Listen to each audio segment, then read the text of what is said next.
Welcome to Studio A. Our guest today is Mr. Curtis L. Crisler.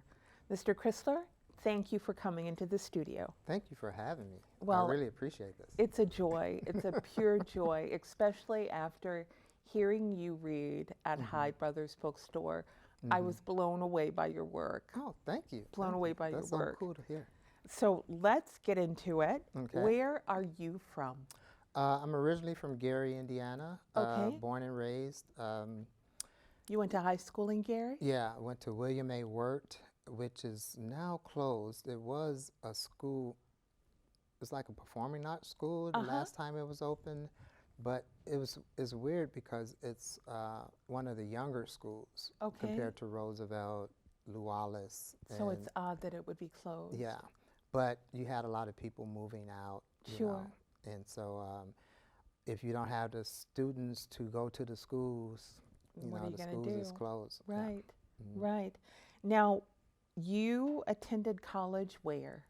At SIUC, we call it Southern Illinois University in Carbondale. What did you study? I studied English, poetry. So you have a bachelor's in English? So here I went to IPFW and have a bachelor's in English writing with a minor in theater. Okay. And then I went to SIUC and got my MFA in poetry. Very nice, very nice. Why poetry?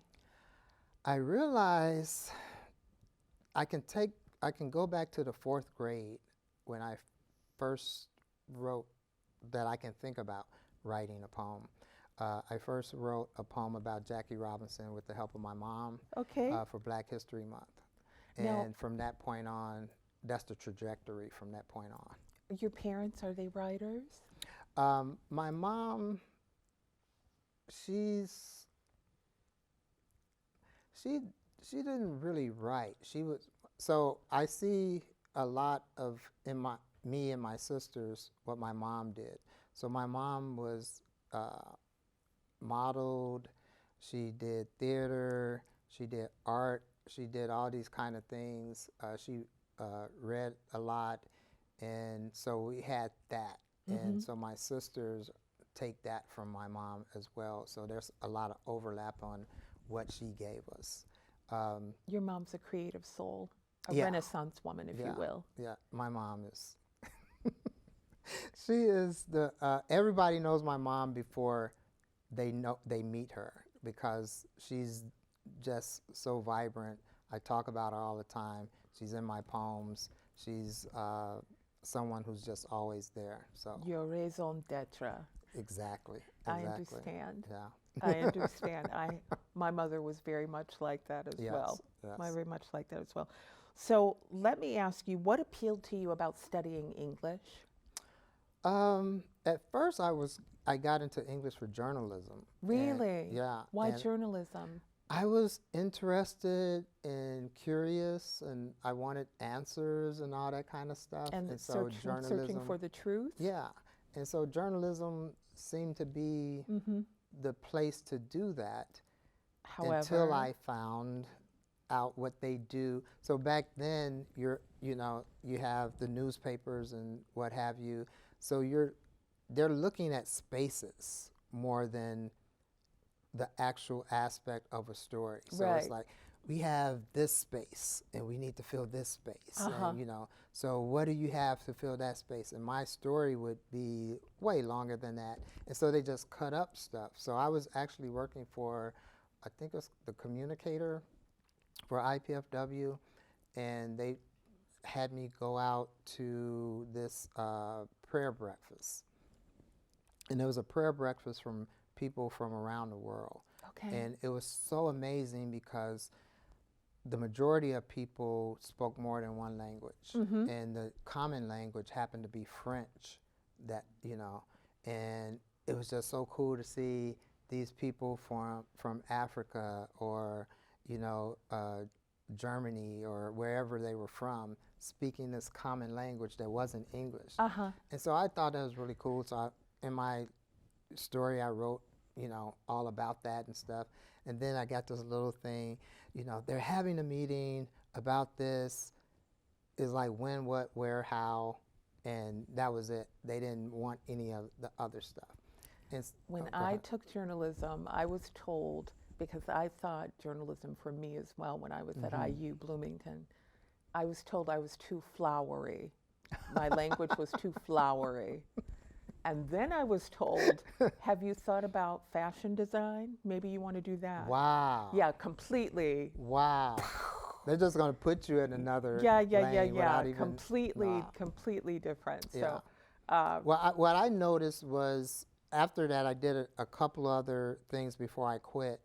And what I did was I would send it to the communicator. They would cut it up. yeah, And then I would send it to, what was our black ink, Frost. frost, I would send it to Frost, and Frost would print the whole thing. really? Yeah, and so it was just a big difference in what they were, what was getting said and told. And I was like, And well, maybe whose this perspective? is, yeah, and maybe this is not for me. So Right. yeah. So you decided English. Mm-hmm. Okay, all right. And what appeals to you about English? What appeals to you about language and words and ideas? I just love the way we interact with each other. Okay. Be it someone's fumbling to say something, be it someone has broken English, be it someone can address 3 different groups in one setting because they know 3 different languages. So they can play into 3 different worlds. But I'm attuned to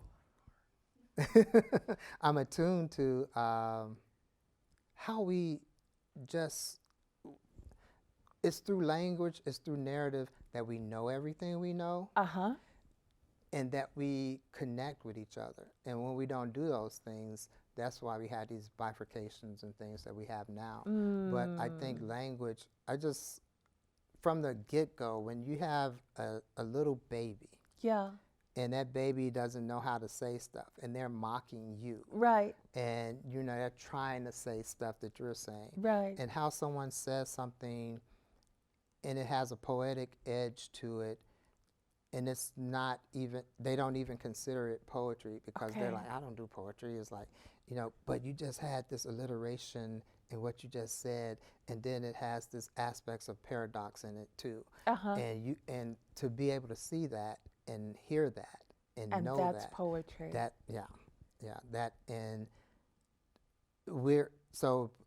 I say poets are the most truthful of liars, which means we all lie, but poets through art tell the truth. Yeah. And that's why it's probably you won't see a president as a poet.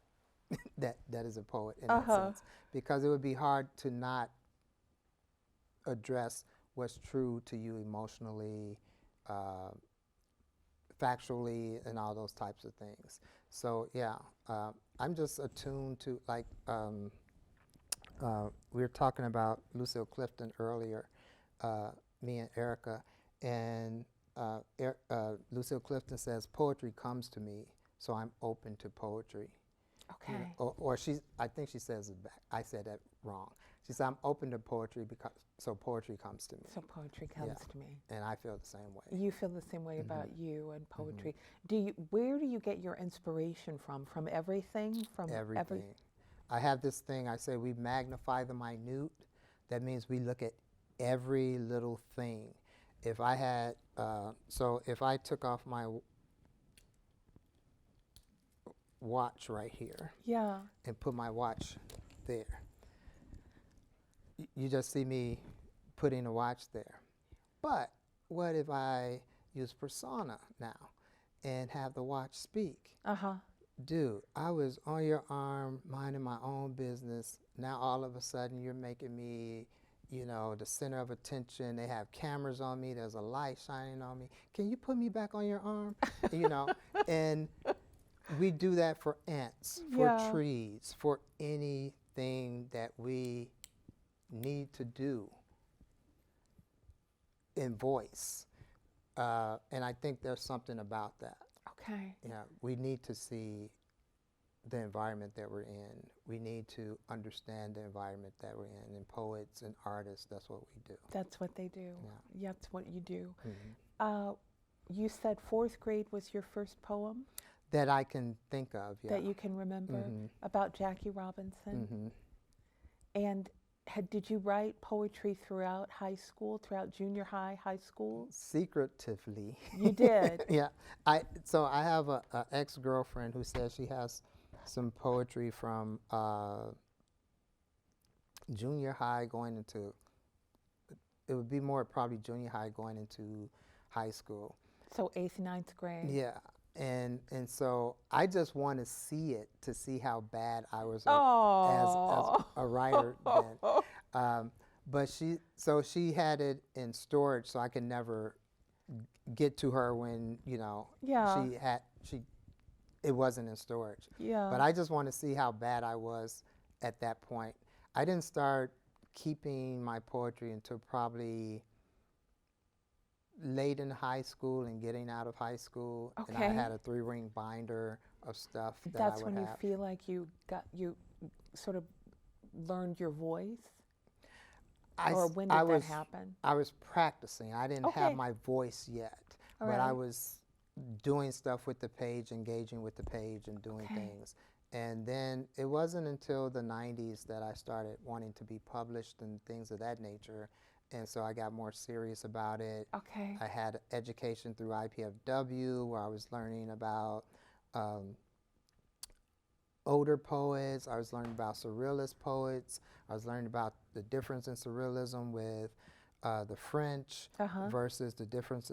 They're heady, they're playful, and smart, kind of clever in that sense, versus the poetry or the surrealist poets who are Latino and they're more in the heart and more sensual and emotional. So I was getting that from school, where outside of school I was looking at the Harlem Renaissance, the Black Arts Movement and stuff like that, the Beat Movement, and all this stuff just kind of merged together. So my poetry tends to embody a lot of that. So it's an amalgamation of Yes. many different influences. Okay. Who's your favorite poet? Oh, that's a hard one. There's someone new, like, I won't say that they're new. When I first heard my voice on the page, it was Langston Hughes, and moving into the Black Arts Movement and through the Harlem Renaissance, I was seeing, Nikki Giovanni, like you said, Sonia Sanchez, Haki Madhubuti, Haki Madhubuti. all these different people, Gwendolyn Brooks. Yeah. But I love Sandberg, I love Whitman, Yeats, Keats. It was Dickinson, Poe. Did a lot of American literature and stuff like that. So it's too hard to narrow it down to a favorite. The one person I really look to now, whose voice is just in my head, is a friend named John Guzlowski. Okay. And his life is amazing. His mother and father came together after in the prison camps in Germany, I think it was, if I'm correct, and that's where they met. Okay. After World War II. Right. So he has all these poems about his mother and his father and how they're trying to, from that point on, being prisoners in concentration camps and moving to Chicago and moving to the places that they moved to, how they tried to address life with all that trauma that they carry with them. Right. And when it is weird because people talk about, oh, it didn't happen, it was fake or whatever, and all this kind of stuff. It's like, this dude is a product of what you're talking about is fake. Right. And how do you come and tell him that his life doesn't matter, that his life isn't real? Right. And he's like, no, I will not have that. And he writes these poems. He has this one poem in Lightning and Ashes about his father, what his father ate. And there's this, it's like a litany poem. And he was like, he ate buttons, he ate Mm. dirt, he ate, and it just, and this is, it's just so powerful. Yeah, So to yeah. have somebody Dismiss. dismissed, but this is the history of who they are, Right. and he just, and he's still just writing. He's Yeah. still writing these powerful poems. And he's one of your favorites. Yeah, right now he's always on my mind, and to have him here at this moment, I think is really powerful too. Yeah. Yeah. Yeah. Let's talk about you being the Indiana Poet Laureate. Kudos to you, sir. Thank you, thank you. You are the 8th Hoosier in this position, Mhm. the 2nd African American Mhm. male Yeah. in this position, 2nd African American period in this position. What does a Poet Laureate do? Okay, so the first thing is the overall thing is we represent Indiana in getting poetry out to our Hoosiers. Uh-huh. So I have a connection with the Indiana Arts Commission Uh-huh. where I have to do a couple of things for them. And like the Poetry Out Loud, I had to judge that. This was 2 weeks ago. Okay. And so that poet goes on from Indiana and they go to DC to represent Indiana. And we have some really powerful high schoolers out there Really? doing poetry. And Erica and I were talking about this earlier too, and it's like Now, when you say Erica, Erica Anderson Center, she's my assistant. okay, And friend and poet, fellow poet, all okay, that stuff. wonderful. So we were talking about how I was saying how I hate kids today because they have all this stuff we didn't have. Uh-huh. They have brave new voices. They have these slam teams, and they have poetry out loud and stuff.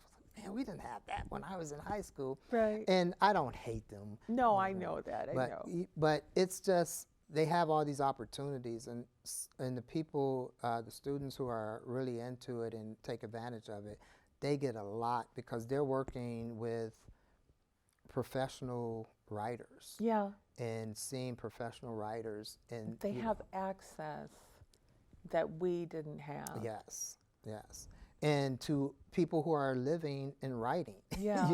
Yeah. versus everyone that you're reading is, has passed on, Right. or you're reading something from a certain time period, Right. yeah, and they have access to us. So work with Indiana Arts Commission, and then what I'm setting up is I started this thing called the Indiana Chitlin Circuit.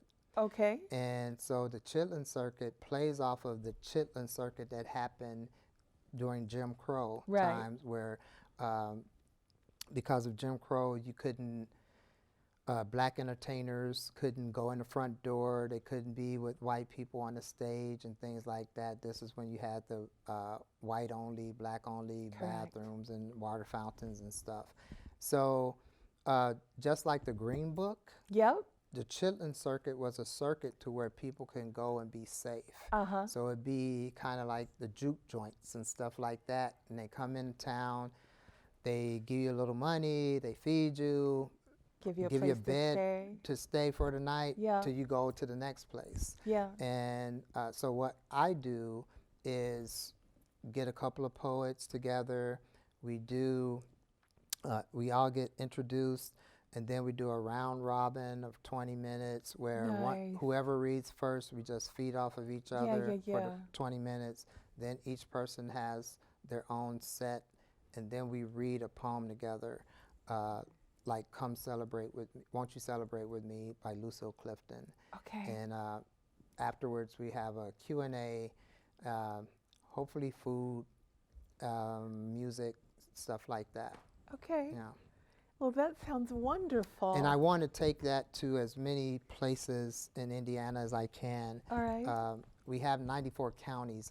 I won't be able to get to 94 counties, Uh-huh. but hopefully I can be in a central place. Like, say if I'm here, I can represent Allen, Adams, Wells, the kind of thing. So I can at least be in A central location. a central location to where people can come see me Yeah, yeah. or see us. That Yeah. sounds incredible, just based on hearing you only. Hmm. I just think you with a couple of other poets would be fantastic. I hope so. I mean, Yeah. and I don't want, I don't want them, I don't want to just burn out and they get tired of me and all that. Yeah, I have a new book out and all that, but I want to commune with other Hoosiers. I want them to see what they have in their location as well. Yeah. So they can, yeah, they get me, but they, if they don't know about these other Other, poets, yeah. it's like these people are here. I just asked them to come up to the stage with me. Right here in Yeah. your own backyard. Yeah. Yeah, yeah. Let's talk about your book, your new book. What is it entitled? Doing drive-bys on how to love in the Midwest. Interesting. How did you come up with that title, sir? The titular poem addresses me seeing a friend who happened to be in an assisted living / nursing home in Huntington. Okay. She was in one when she was here in Fort Wayne, but then she got to move out. Huntington was a better place for her. And so she's living on this big spread with these nuns and things of that nature, and she's Catholic. Okay. And so it just played well for all her health and things that she was doing. And so I go down there sometimes and we see movies, we go out to eat or whatever, and she said, well, they have a new Starbucks, and she likes coffee. So I'm not a Starbucks person, but when I'm there, I'm just usually there with her or someone who likes Starbucks. Okay. So we go there. Is there a reason you don't like Starbucks? I don't drink coffee. Oh, so you're not a coffee drinker I'm in not general. Yeah. Okay. So and every time I asked for a sandwich, they'd never have it. They just had the displays.